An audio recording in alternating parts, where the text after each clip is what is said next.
Teoria banvenistiana. Ezra Banvenisti nasceu no ano de 1902 na Síria. Mudou seu nome para Emily Banvenisti após ser nacionalizado francês em 1924. Em 1918, depois de participar de um curso ministrado por Antoine Millet, aluno de Ferdinand de Saussure, o autor inicia efetivamente seus estudos na área linguística na Universidade Paris-Sorbonne. Sua vida acadêmica gira em torno dos estudos sobre a linguagem, tornando-se então o linguista conhecido pelos estudos de línguas indo-europeias e também por uma apropriação particular da visão saussuriana. Banvenisti tornou-se professor na Universidade École Pratique des Hautes Études e lecionador no Collège de France. O francês ministrou aulas até o ano de 1969, quando precisou se ausentar por problemas de saúde. O trabalho de Emily Banvenisti ganhou maior notoriedade no universo acadêmico a partir da publicação de sua obra mais famosa, Problemas de Linguística Geral. Este livro foi escrito ao longo de 25 anos de pesquisas. O livro obteve 2 volumes, 1966 e 1974, com destaque no segundo volume, que possui um estilo mais acessível ao público. Emily Banvenisti faleceu aos 74 anos no dia 3 de outubro de 1976 em Paris, França. Sua contribuição é reconhecida mundialmente e Banvenisti continua sendo até hoje um dos linguistas mais estudados do Brasil.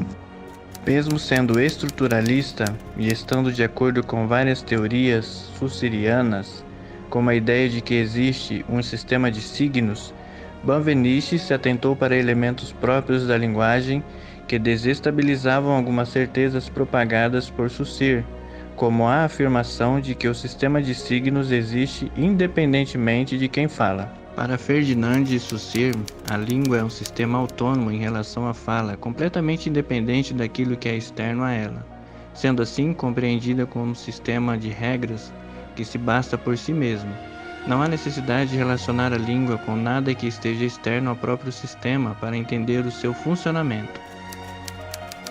Banvenisti identificou a existência de alguns signos linguísticos dentro do próprio sistema, cuja interpretação, entendimento e funcionamento dependiam de fatores externos, decorriam do que o linguista chamou de enunciação.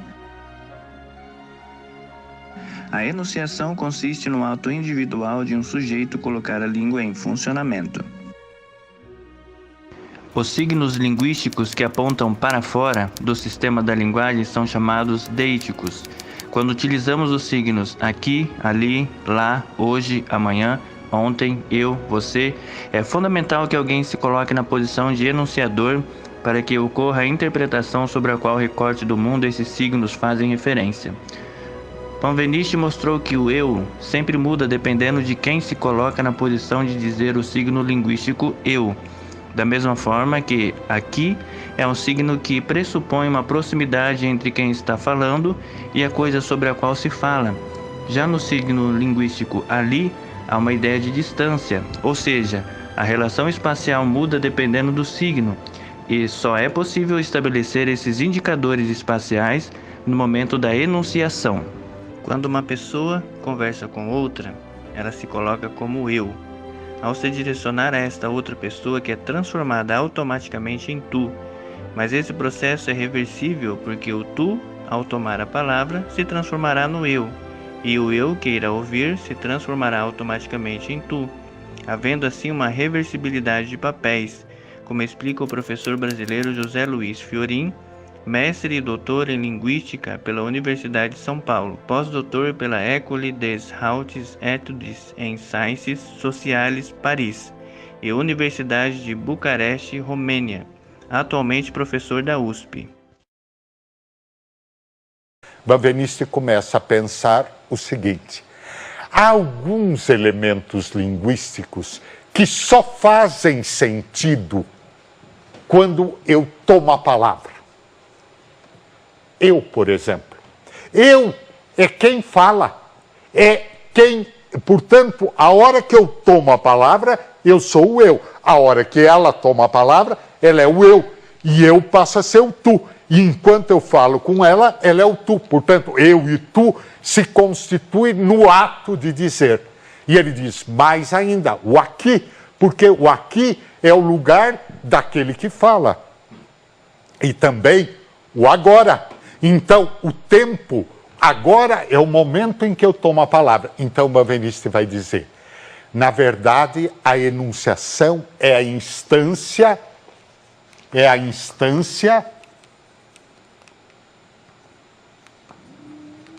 do ego hic et nunc. Do ego hic e do nunc.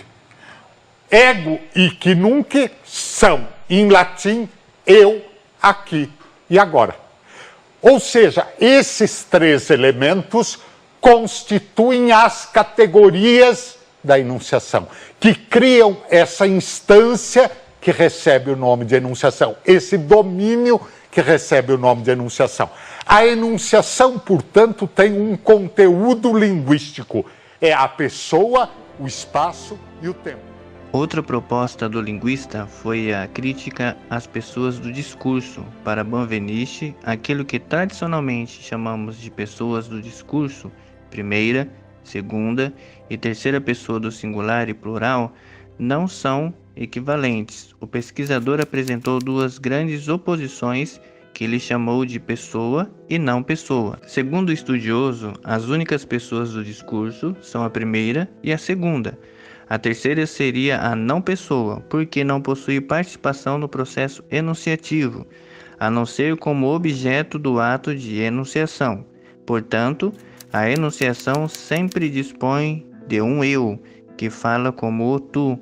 A terceira pessoa, ele, está sempre fora dessa enunciação, ou seja, é o objeto do qual se fala, independentemente de ser uma pessoa real ou não.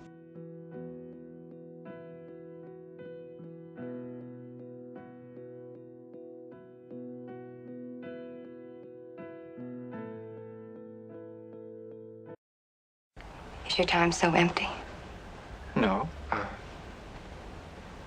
Well, I run the office and tend the cabins and grounds and do little errands for my mother. The ones she allows I might be capable of doing. Do you go out with friends? Well, a boy's best friend is his mother.